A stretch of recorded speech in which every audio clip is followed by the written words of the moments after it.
Hey friends, so I've had a couple of folks ask me why I don't create video content, or just generally suggest that maybe I should create a little bit of video content to go with my blog. I'm not really opposed to it. I just don't really look at myself as a video content producer, editor. Don't have a whole lot of interest in that, but I totally understand that there's more of a desire these days to get a little bit faster access to content and the things that matter. So I've decided to make a couple of short videos, mostly unscripted, mostly unedited, to go along with my written blog on www.wilderromp.com.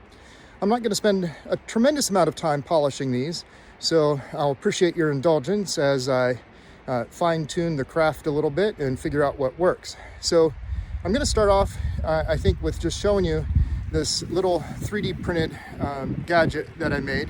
This isn't entirely an original idea. I saw something kind of similar to this, but it was really targeted more to the bushcraft crowd and not the ultralight hiking community. And I thought it was a little bit too big, it was bulky, it was heavy, and did a lot of things that I didn't need it to do. I don't need it to hold a lot of heavy paracord or attach a knife or anything else. It's just a little gadget that you can put some cordage through, wrap around a tree, and give yourself a place to hang your backpack to get it up off the ground. So I'm out here on a kind of a soggy day with Hardy out on the trails, and I'm going to pick a couple of trees maybe over here to attach this to and get a feel for how it works and show you a little bit more about it. And then I'll provide some details in my blog on how to maybe print one for yourself.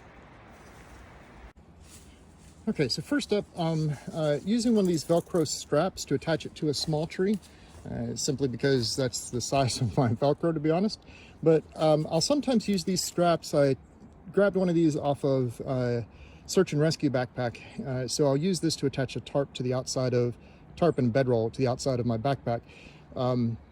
So if I have this handy, I've designed this hook to use a slot just the right size for this Velcro strap.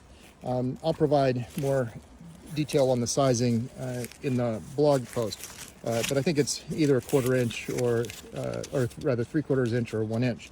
So I'm just putting it through here, and I'll tighten it up. Okay, so in this case, the Velcro was actually a little bit long for the size of the tree, but it was also too small for the really large trees that we've got out here. So this will do for now, though, for demonstration purposes. So I've got it secured to the tree, and now you can see I've just got this nice hook I can hang my backpack from. So that's it. Pretty straightforward. It hangs nice and secure. It'll hold plenty of weight. I've not particularly tested it to see exactly how much weight it will hold, but I've put a good amount of stress on it, and it holds just fine. This is printed with PLA. You could print it with ABS perhaps for strength if you really were that concerned about it. This is just my day pack with maybe 10 pounds in it. So that works pretty well. And now I'll show you how I can also use that little hole in the case where I've hung my tarp up and have a line between two trees. So in this case, I have the hook now attached to this paracord. I've just got a simple timber hitch here. Now, normally I would take this other end out to another tree and maybe try a trucker's hitch, and you could certainly put the pack on either end. It really doesn't matter. The point is that we just have it securely attached to the tree. We'll hang the pack here, we'll get a little bit of leverage, and we'll be in business. And so there we go.